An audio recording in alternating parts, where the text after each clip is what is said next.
Welcome. So we are on day 5 of our menopause week in the Complete Fit monthly membership. So thank you again for joining us this week. It's been great actually having our expert speakers.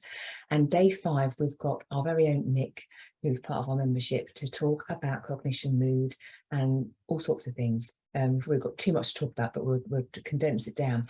Nic is a therapist, and I will leave her to do her proper introduction as to what she does, and then we will go from there. So Nic, over to you. Tell us who you are and what you do. So thank you, Carol. As I said, I'm a therapist, counsellor. So, I've been working in private practice now as a counsellor for about 5 years.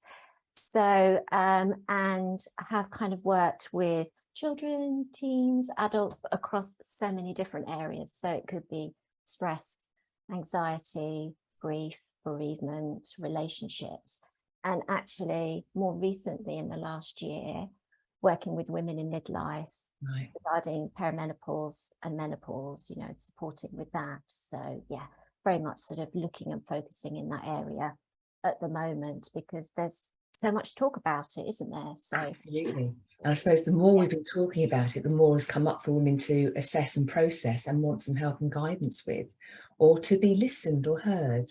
Yeah, that's absolutely what I say, because I know quite often we can have different views and thoughts about, counselling and what counselling is. And I always say, if you broke a leg, you'd go to A&E, and why is mental health, any different? Because I always say, coming along and talking to someone like me as a therapist is all part of our self-care. It's time, just some downtime to press pause, go along, talk to somebody in a sort of very impartial, non-judgmental setting. And just, as I call it, let your thoughts and emotions and your feelings just hit the air. And you've got somebody there really just to catch them, hold them. And it's just time for you to, if you like, not find solutions, but access your own wisdom, but just get a gauge of how you're feeling. Just and have someone to listen. Listen to be heard. Amazing. So I mean, that's a real, I suppose we could also look at the fact we do everything else correctly, all the things we should be doing. So we're looking after our physical health, everybody else we're doing things for, we're doing all the right bits, but again, our cognitive function, our mental health might be something we think, oh, it's fine, we'll just tuck it away, just carry on. And at some point we may need that sort of, actually I need to stop and just go, oh, I need to get this out, to work out maybe why I'm feeling so maybe unhappy. That might not be the right thing, or confused or muddled. And that's not necessarily always connected with menopause. But as we are talking about this time in life, it could contribute quite a bit. Why do I feel like this? What's going on? And what can I do about it? And I think it'd be fair to say that we're kind of, with more and more that perimenopause symptoms is talked about now, and I think there's sort of 46, more than 60 symptoms, isn't there, and more. We can, I think, fairly easily attribute and understand the more physical symptoms, the hot flushes, the night sweats. But as midlife women, we don't all have that. I certainly didn't sort of have the hot flushes. And I think sometimes we can overlook the more emotional symptoms around cognition and mood. And we don't necessarily kind of join the dots in with our hormones being at play and kind of going up and down. And that, as you said, Caroline, is where the brain fog, the poor concentration, the memory lapses, as I'm finding at the moment, can't seem to remember to keep replacing the toilet rolls upstairs in the bathroom, but and also I think there's a big piece around identity, navigating change, in midlife, and just, kind of being mindful of those kind of mood swings and how are we feeling, and then being able to take some time out for ourselves, rather than, as we quite often do, as you said, Caroline, we're supporting, we're looking after family, kind of friends, and maybe aging parents or sick parents, but we're not actually taking that time out to look after ourselves. Yes, absolutely. So there's a whole host of things there, actually, in terms of, I suppose we get to a certain point where we'd be fine to this point. So we suddenly hit perimenopause. It might be sort of later in that, and then suddenly, boom, why am I waking up and feeling so anxious? why can't I remember to change the loo roll? Or I'm upstairs again for whatever reason. Why am I feeling absolute rage maybe? And then I want to burst into tears in the next half an hour. You know, all these things going on. So while we're still doing all our normal things, keeping everything going and as usual, we've got all this going on and trying to understand why, you know, why is this happening? So as you said, hormones will be playing a big part in this. And again, other factors as well. Again, maybe we've touched on lifestyle factors over the last week. So all other things contributing to that. So we want to try and get the balance for our mind to include what we can do physically for it, but also how can we deal with it possibly through supplementations or things that will help give us a bit more of an even keel. And again, through acknowledging that we're going through these things. So almost it does feel slightly quite complicated when you suddenly stop and think about it. And before we go on and talk about lifestyle and, you know, memory, and I came across an article yesterday which just really put into context for me the sort of the fluctuation in hormones. And if I may, I just want to share those. Yeah, please do. You know, trying to remember it, but it was quite interesting. It was saying estrogen controls how much serotonin is produced in our brains. So, and as we know, serotonin is known as the feel-good hormone and can regulate our moods. So what the article was saying is that we're producing less estrogen and we're also then producing less serotonin. It can result in the mood swings, the reduced motivation, feeling nervous, the irritability and the low mood. And then, as we know, progesterone, you know, has a calming effect on our mood, which helps with our sleep, relaxation. So when that starts to deplete as well, hence we can experience the brain fog, the irritability, and if you like, feeling more cranky. And then not forgetting testosterone can also affect our mental focus and our concentration. Of course, libido comes into it and energy levels. So yeah, I think when we're in that space and we have sort of competing kind of priorities and doing lots of juggling, also to consider, and as I always like to say as a therapist, being curious. Yes. You know, with what's kind of going on, to say, oh, okay, I can sort of acknowledge and accept here that there's some hormone fluctuations going on.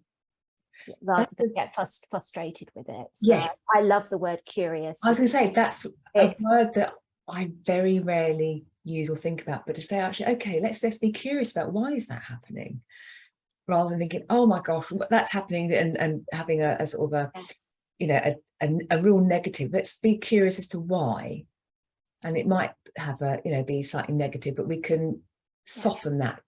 Yeah, because I think if we are in that space, as I like to call it, scarcity, you know, why is this, you know, the kind of the what ifs, the kind of catastrophizing, it just keeps us stuck.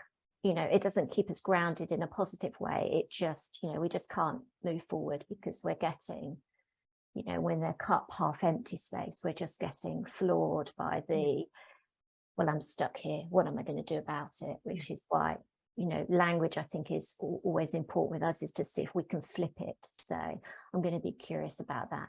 And that's when the self-kindness and compassion comes in. So almost kind of unstick ourselves. Unstick, rather than being, you know, this is it, negative. Then if you say I'm curious, you've got to stop for a moment and then let the mind relax, process, and go, well, why could this be happening? So it's giving you that time to be present as well, rather than, I think we said earlier in the week with Sarah, being in the moment rather than thinking, well, I should be doing this, or next week I'm doing that, or that happened yesterday. Actually, what's happening right now? Oh, let's stop and think about that. So it's bringing us back in. Yeah, great connection. I was going to make that point when Sarah said it on, you know, Tuesday. It's the, you know, being, you know, being present, being mindful, you know, and just tuning into, it's like just tuning in to say, well, what's going on here? What's my mind telling me? Importantly, also, what's my body telling me? Yes. You know, because in Therapeutics Week, our body holds the score. So whatever's going on here is to tell us, something's not quite right, something's out of kilter. So let me just be curious and just bring my mind back to the present. So so it takes some time to. And of course, that's interesting as well, isn't it? Is putting that connection. So again, if the body, for example, is tense and holding and guarding, why?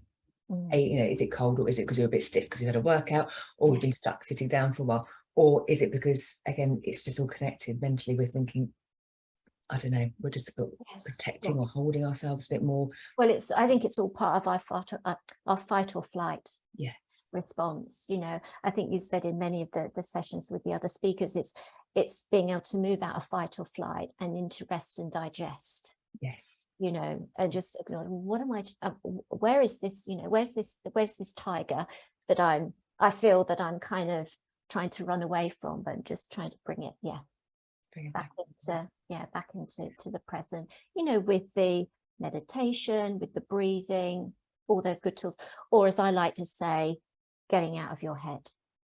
So when we've got everything going around, the sort of ticker tape, as I like to call it, that's when things like journaling can come in really helpful, you know, just taking some time out. Yeah. I always say it doesn't, you know, lots of people have different views on journaling. It doesn't have to be writing essays, writing stories, writing prose. If anybody was to look at my phone diary, you know, I just bullet, you know, feelings, emotions, maybe what's physically showing up in my body. So I can just go back and just track and see if there's any patterns and, okay, what was going on for me? Because sometimes in the moment, we're not in the right space to try and reason, and as I like to call it, logic it away to say, oh, well, it must be this or this. Sometimes just putting our worries down on paper, if you like, or how we're feeling, and then coming back to it later in the day to say, do those worries, do those anxieties, even how I felt then, do they hold the same power as they did 5 hours ago, 8 hours? Absolutely, no, that is a real fact to say. I think I mentioned this week, I don't journal. It's like, what do I do, but I will write down things that are bothering me.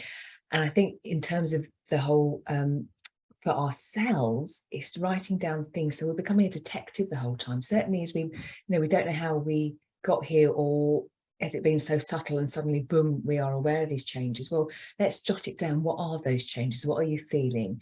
You know, what are you physically experiencing or thinking, or just so you can jot it down. And just say in terms of different situations, it might be at the time you're in the throes of things, that hands up, I've done it a lot, you suddenly in a panic or a real, I can't cope, not that I can't cope, I can't reason. Can you jot it down and then go back and go, oh, well, that was because that was a really stressful situation. I was out of my depth. I didn't know what to do. So I can accept that and move on from that, rather than that lingering and worrying about, well, why did that happen? It's knowing, as you say, why, stepping out and looking back in and going, right, and that's because that happened. That's because you forgot to take that with you, or that. So it just gives us the tools to be either perhaps more prepared or more, not forgiving, more compassionate if things do suddenly get a bit too much. I think for us as midlife, it can feel quite counterintuitive at times, because if we do get quite frustrated with it, we can often want to sort of just kind of push through it, isn't it, and drive through it and say, well, this is really irritating me, so I've got to make sense of it now. But actually sort of doing the opposite, and sort of leaving it, because then we sort of detach ourselves from the potential or the prospect of moving into that overwhelming. Yes, overwhelm is a big when it becomes too much. Finding ways to deal with that. And you say in terms of the processing, it might be that, say, the incident, the thought, whatever has happened. For me, if I often go for a walk, by the time you come back from that, things have naturally eased off. You thought about it maybe, or naturally it just goes, oh, the solution was there, or the reason. So it's taking that time away. And I suppose also acknowledging, if we have got that real feeling of overwhelm, why is it? Is it one particular thing? Is it everything? And if it is everything, then that's fine. Can we leave that and then just come back and think, okay, what's the one thing that's causing me the most? Ignoring everything else, because we can't deal with everything all at once. And it hasn't all got to be dealt with all in one go. Yeah, and sometimes there's the importance of and I do love my affirmations, you know, is to say, this is okay, I'm okay. Yes. I'm going to take some space out. And as you said, you know, another good, you know, if we go out into nature, some movement, some walking, we just create that distance. And yes, probably the ideas, the creativity, the solutions or the answers, or I also love the word perspective. We can put things into perspective to say, okay, what is the priority here? What do I need? To kind of focus on. I love the other, I want to share another, which actually one of my supervisors shared with me many moons ago, was about not buying a ticket to the circus, which might sound an odd analogy. So for those of us who could remember the circus with the ringleader, and you may remember the clappy monkeys, the monkeys with the cymbals, you know, the fairy monkeys with the cymbals, is to say, you know, with everything we're juggling in midlife, it's just having that perspective to say, whatever dramas there may be, I don't know, teens at home or arguments or relation, whatever it might be, not doing the washing up, you know, is to say, just to be that impartial observer, to sit in the audience, but not join the drama of the circus. So being able to sit back and say, okay, let me just kind of see what's going on. So you have that impartiality. You can observe what's going on, but you don't get drawn into the drama of other people's drama, and therefore potentially create greater overwhelm, greater moodiness, irritability. So not joining the circus. That's a good, I like. Do I have to be the ringleader? Do I have to join in with whatever's going on in the circus, or do I step back? And again, that can just help us, you know, manage any kind of overwhelming, just bring us back, stressful, anxious situations. Oh, it's brilliant. I mean, with the theme for this year being cognition and mood, there's a lot of that to unpack as well with this annual menopause awareness month. And I imagine for some women, they may be fully aware of their cognition and mood in all aspects, but for some others, it's going to be a real sort of like, aha moments when all these conversations being had here and in social media and other organisations. So again, that in itself might feel a bit overwhelming, sort of having all this information, thinking, you know, is it, why is my brain health, mental health perhaps feeling like this? Could it be I'm heading towards sort of early stages of dementia or things like that? Is it just brain fog? Lots of things. Have I just got so much going on, my mind can't cope because it needs a break? So many areas that so many women will be experiencing during this time. And absolutely. And there isn't, as I've experienced too, that kind of anxiety to say, am I going crazy here? Am I kind of, you know, losing the plot? And I think it's understandable that we can move to that place of, gosh, maybe I'm depressed, you know. But I always like to describe it, there's quite a difference between being low mood, or what's quite often referred to in therapeutic world is the flatlining of our emotions. With the sort of hormonal fluctuations, you know, not having that mojo, not having that motivation, maybe finding joy in something 1 minute and not in the next. That's quite different from more a depression or a clinical depression, which in sort of medic speak and therapeutic, you know, it would be a constant thing for a number of weeks, you know. So it's being able to kind of relate to that and identify with that to say, actually, maybe what I am experiencing is that kind of low mood related to the hormone, which is, you know, giving rise to my hormones sort of, you know, emotions flatlining or seemingly going on that kind of roller coaster. Because if we have clinical depression, you know, we'd be in a deep low mood the whole time, which I suppose possibly could still correlate with going through the menopause as well. Absolutely. That there is absolutely, you know, there is what we term, you know, menopause, you know, depression, because, as you know, said, and I know Jackie touched on it, you know, serotonin, the happy hormone, again, 90% of it, I think, as Jackie said, is produced in our gut. You know, and as we said earlier, if we've got less estrogen and that's supporting brain function and, you know, that kind of combination, then our mood is going to dip and to kind of fluctuate. And it's just all connected, isn't it? I suppose just being aware that things are connected and then maybe trying to unpick a little bit to think, well, where is that connection stemming from? So whether it is, you know, if the gut health isn't brilliant, is that having that knock-on effect? Or again, if it's hormonally, is it, you know, from our brain, our cognition, that's having an effect then on the rest of the body? So Yes, very entwined. absolutely. And it could be all of the above that you've, you know, there's not, this has happened, so that's happened, this is, it can be all kind of interlinked and interplay at the same time. Yeah.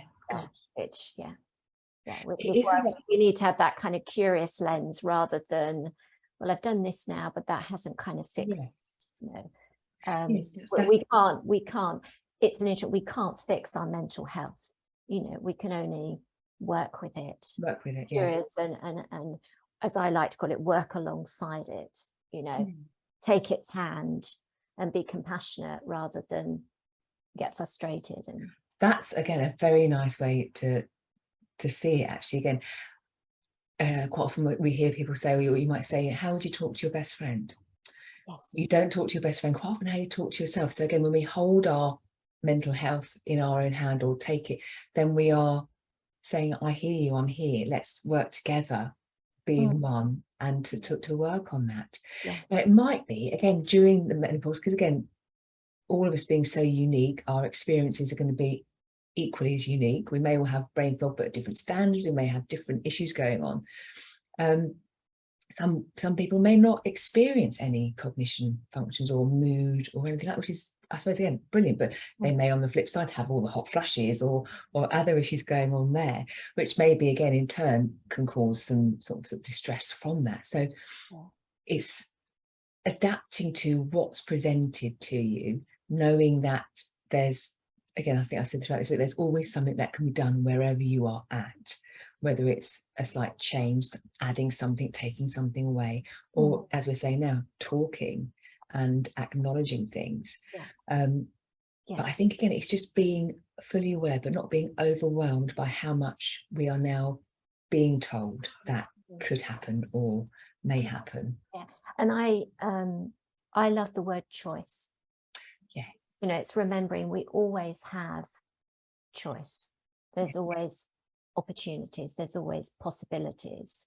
And again, I think with perimenopause and menopause, and we've touched on this, the sort of the mindset and how we look at things, that curiosity is key, you know, to say, you know, midlife can be and is, you know, a cup half full rather than a cup half empty. And we have a choice, you know, because things change in our midlife. Maybe we haven't got children around any kind of more. So it can be very freeing, very liberating, you know, and we've kind of got not only sort of choice in terms of how we want to look after ourselves, in terms of our self-care, and again, not fixing, but working alongside and not managing, supporting our symptoms and our experience, whether it's physical or cognition and mood, but the choice then in terms of what we want.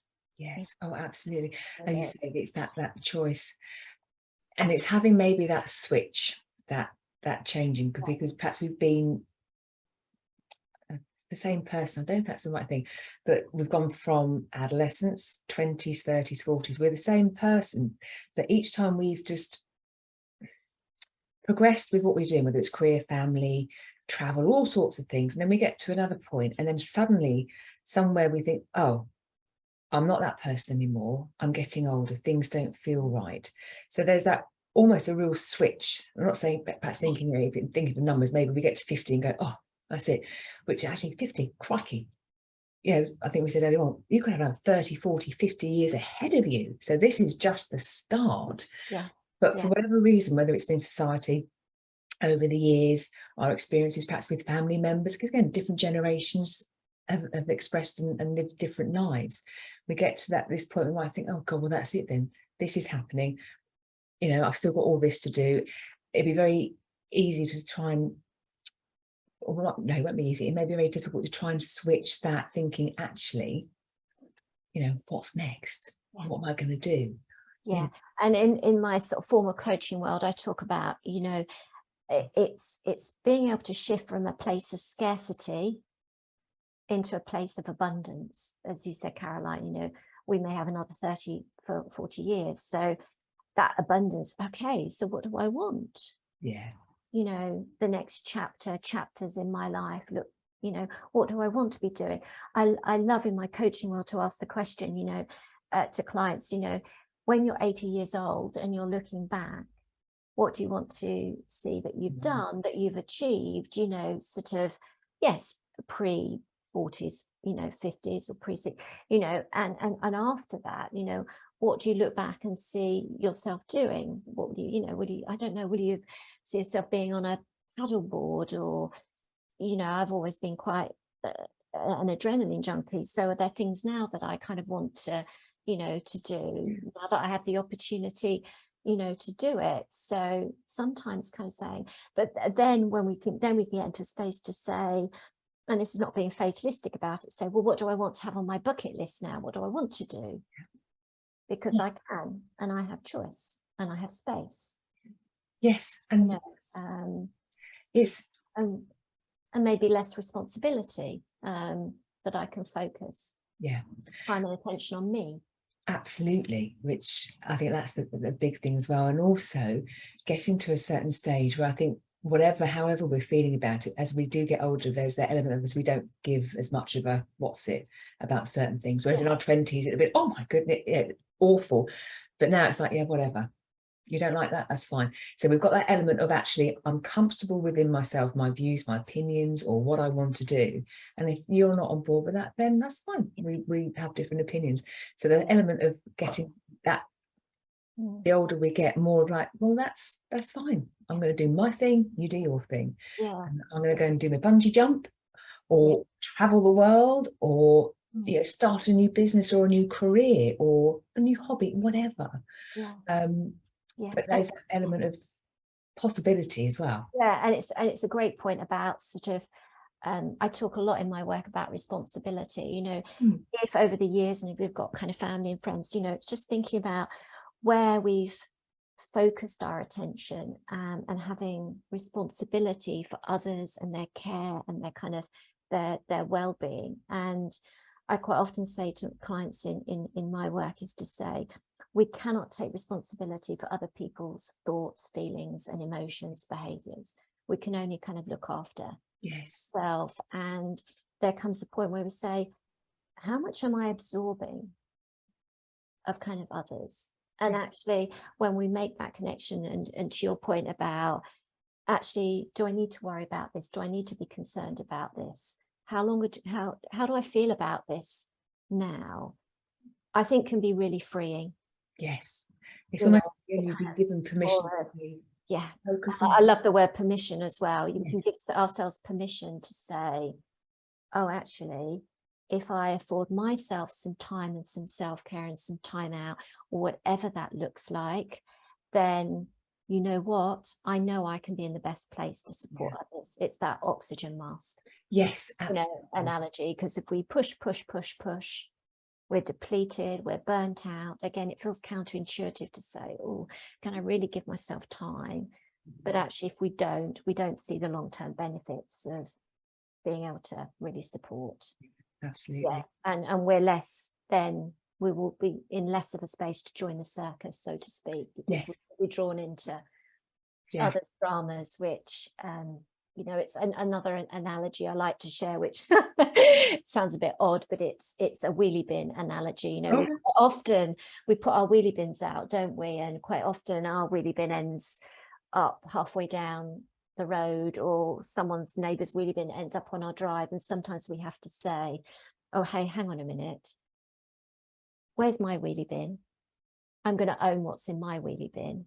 But actually, this person or these pieces of person's, you know, stuff, it actually doesn't belong to me. That doesn't mean that you're being selfish or not empathetic, but actually you can say, actually, that's not my stuff. That's I can wheel it back to neighbour's drive and look after me to be able to best look after. Oh, that's a good one, actually, isn't it? Wheelie bins, when you think about it in terms of what goes in a wheelie bin, it's not something that you particularly want to keep. So if you're dealing with lots of other stuff that actually doesn't serve you and you wouldn't want it, then you know, as much as we can be there for our friends and our families, our communities and everything, there comes a point when actually sometimes you've got to say, you know, I'm not going to deal with that. I need to deal with my stuff in my really, not saying our stuff's rubbish, but dealing with our stuff. Yes, no, yeah, our stuff in it. And I love you mentioned the word serve, because I quite often say to clients, and it puts things into context for us, how does this serve me? Yeah. How does this benefit me? Yeah. And again, it's not a selfish thing, because it's looking after ourselves to be able to help others. It's to say, how does this serve me to be in the circus, absorb other people's stuff? Yes, we can be there and be supportive. Yeah. It's but no, kind of, unless we kind of look after, I don't know if you can nurture stuff in a really big, because obviously, as we're saying, it's not all about, you know, rubbish, then that's when we get depleted and burnt out and overwhelmed, and we've got the hormones at play as well, then oh gosh, then it could be a real sort of mix, you know, a stirring pot of just so much stuff, and then very difficult to realize what ingredients are in there and what quantities are in there and stuff. So which is mine, which is somebody else's. What have I absorbed? What have I taken responsibility for? And you know, onto that then, so, and I talk a lot about this, and is boundaries. That, yes, actually, sort of, you know, putting those kind of, what comes from that is boundaries, you know, being able to say, and again, it's not selfish, being able to say no. I'm not able to do that. Or the one I like, I've got some lovely boundary phrases I share with clients, which is to say, I'm no longer available to, you know. Yes. And that can even happen in the home, you know, I'm not available to do this, or I will be taking 10 minutes out, you know, to have my cup of coffee or cup of tea.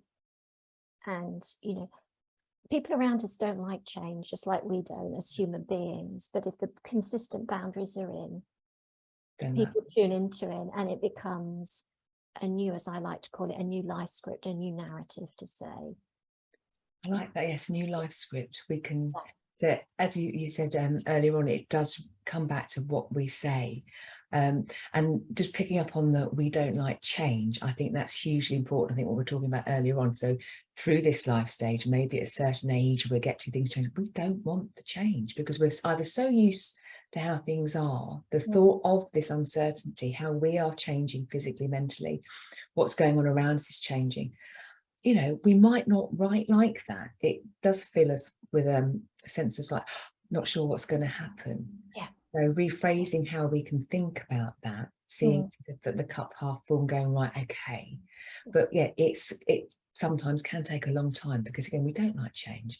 The amount of times I think, okay, I'm going to change my routine, but every evening I'll be sitting on the same side of the sofa. I'll be doing this, that, or the other, because it's part of the routine is easy, and if I change it, it's going to be a bit uncomfortable, and I've got to make an effort. So it's, and what comes, you know, some people like change, some people don't, but what can happen with change is that fear, isn't it? The uncertainty. And in my work, in working with women, perimenopause, menopause, is I don't think we can underestimate the impact that navigating change in our, you know, in our midlife, because as you said, there's things changing for us, whether it's physically and emotionally, there's things changing around us, whether it's, we touched on it, elderly, looking after, caring for aging parents, sick, you know, parents, maybe changing with relationships, you know, loss, kind of bereavement, children leaving home, children, you know, it's all in the mix, you know, so it does feel volatile, doesn't it? And vulnerable. Yes. Vulnerable is the word. Yes, absolutely. And destabilizing, you know, vulnerable. And, you know, if we're also feeling vulnerable with our hormones as well, you know, or which to a point we don't really have any control over, then, as I call it, you're sort of layering a cake, you know, it's like, okay, this, you know, but it's being mindful, I think, and curious and understanding and accepting that there are lots of things, as you said, there's lots of things in that pot that are sort of coming all in at the same time, lots of different ingredients. That's, again, just thinking about those different words, you know, feeling vulnerable is a big one, volatile as well, so they're both very appropriate maybe for this stage of life. But maybe how often do we allow ourselves to be vulnerable and say, actually, I'm not sure, I'm a bit scared about this, or I need to ask for help, but I don't want to, I don't know how to. Awful lot of things to process. So again, I'm hoping with everything we're saying, we're not overwhelming with all these things, but just recognizing that there may be some of these changes cognitively. What can we do to help with those, to either explore and be curious about them, to help soothe and ease them, or maybe to help rev them up? Perhaps we just need that bit more of a boost to, you know, get going, make a few sort of changes, and looking at that sort of half full rather than that half empty. And it is the self-kindness which I think we can find difficult. So the self-kindness and compassion, that is, I think we can find it difficult to afford ourselves that, because we've been affording it to, you know, others, you know, around us. And I said, it feels counterintuitive, but if we can do that, and I always talk actually about self-care as being a non-negotiable, you know, pockets of whatever, you know, is a, whatever that is, as part of our day-to-day, our daily routine, even if it's 10 minutes doing some stretching, or 10 minutes just enjoying our cup of coffee, or what, you know, whatever it is, it's a non-negotiable. It can be part of our routine. It can, you've touched it, it can be part of habit stacking, you know, even those affirmations when we walk into the shower, which is, I know I do at times, to say, you know, I am courageous, I am resilient, I am healthy, I'm okay. Even that, you know, you're not alone. Yes. There's lots of others out there that are experiencing similar. That I think is great, actually. We're not, we can feel lonely and isolated, but those affirmations can be really key. It really is. There's one occasion I quite a lot I use, actually, again, for me, it's that waking up first thing in the morning with that sort of and not knowing why there's that icky anxiety thing, but it's just placing hands on, crossing on your chest, maybe your heart, and just saying, I'm okay, or saying, Caroline, you're okay, Caroline, you're safe, Caroline, you are loved, and just that gentle. And even if it's just, you know, I'm loving myself, that touch, that connection, that just slowing down, just saying, okay, it's, you know, you're all right, it's going to be fine.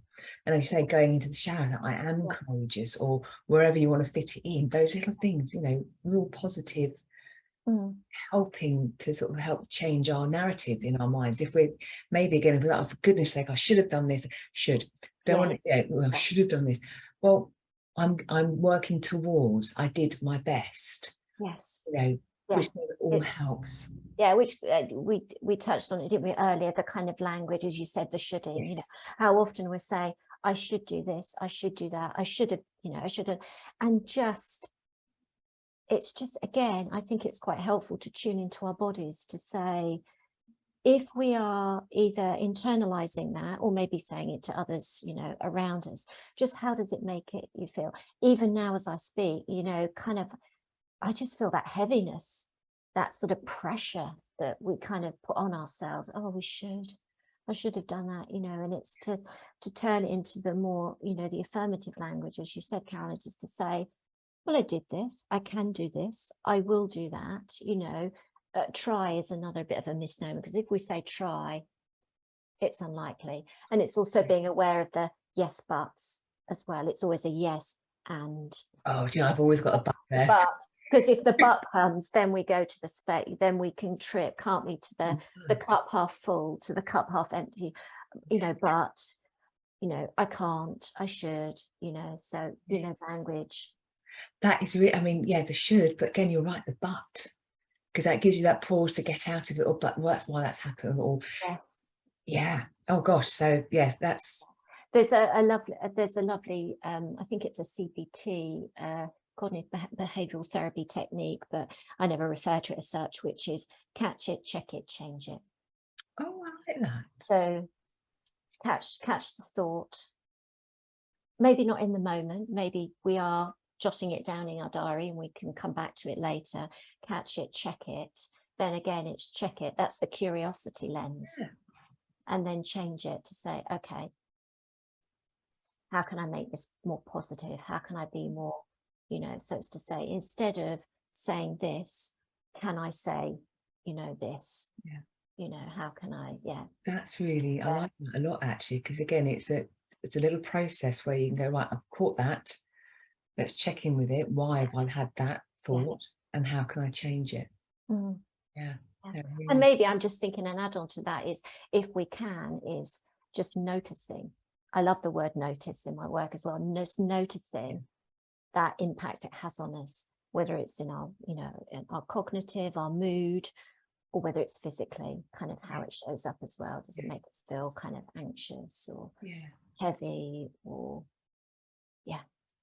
does it, you know, to what Jack was talking about yesterday is, and this can be a big piece, does it play into our digestive function as well, which it can, because you know, I say some things like that. For example, you eat something and you instantly get a reaction, so that's can be obvious. Well, I've eaten that and actually my body doesn't like that product, you know. It is, but maybe if we have a thought or something else and our body reacts, then it could be a little bit harder to pinpoint, well, what was that thought? Why did I suddenly, was it a thought, actually I've got to go and stand in front of 20 people and do a presentation, or is it a thought I've got to drive somewhere or do something? What is it that made me have that brain body connection? It's the gut, the gut, you know, with as we know, the gut being our second brain, it's the gut brain axis, or the gut brain connection, to say how's this physically, you know, what's the physical response? And it might be you have to say, okay, I've caught it, I'll check in with that later as to what that could be. But it might be just really apparent straight away, that sort of like, oh gosh, yes, I've got to do that, or not. And then thinking, well, how can I deal with that next time that situation comes up? Some things, I suppose, like with our chronic stress and our acute stress, you're going to have moments where boom, it's happened, it's the acute, we'll deal with it there and then. But if it's that constant chronic, as you said, in terms of that, maybe the depression, that sort of more flat line, if you're chronically stressed or it's just there the whole time, then that's probably when we need to do a bit more work into being really curious and what can we do to change that. And I think quite often, if we feel those sort of flatlining of emotions, again with the catch it, check it, change it, I think to help us kind of shift that dynamic is to say, and I love this sort of craze, this question this raises, what does my soul crave right now? My soul, oh gosh. What would I like? What would I kind of like to do? And it may be, you know what, I just want to go out 10 minutes outside and get some fresh air. I might just want to go and make myself a nice cup of tea. You know, I don't know, I might want to jump in the bath, you know, for 15 minutes. But you know, it's choice, isn't it? That can be done, even if it's in the middle of the afternoon, you know. Hey, and anything, but it's just to say, oh, hang on a minute, I'm sensing. That's why it's, you know, the body tuning into the body state. Okay, I need to just take some time out. Brilliant. Gosh, lots to think there. And that, I think that's the thing, isn't it? It's just knowing that we've got all the time to think about it, to process it. We haven't got to do anything all at once. It might be just acknowledging sometimes we may need to take a little bit of time, but we're not ready to at the moment as well, because we've got so much going on maybe, or you're just not in that space where you want to delve a bit deeper into you know, what our thoughts are, or our how we're feeling about things. Because again, it's a time of change, as we said, in terms of our identity. If our families have changed, our roles are different, relationships may be different, there could be lots going on, and it could all seem an awful lot in one go. So just acknowledging at some point, maybe I need to have a think, jot things down, but I'm not dealing with it now because I'm choosing not to. But knowing that at some point we probably do need to just hone in a little bit, maybe. So I'm curious, what's going on for me, you know, what's but also again, what do I want to put on my bucket list as well? If we're thinking, oh gosh, you know, what can we aim for? What do you always fancy doing? And using that as maybe a bit of goal setting, things to look forward to as well.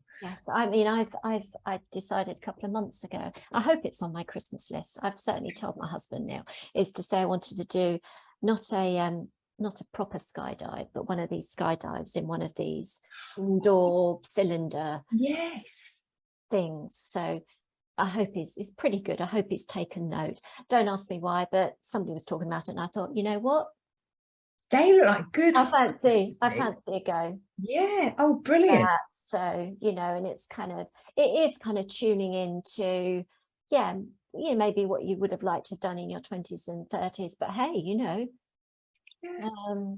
just because, and I don't like that word just either, or because, but you know, now, you know, I'm checking in on myself, because I'm saying is, hey, I'm 50, I can go and do this.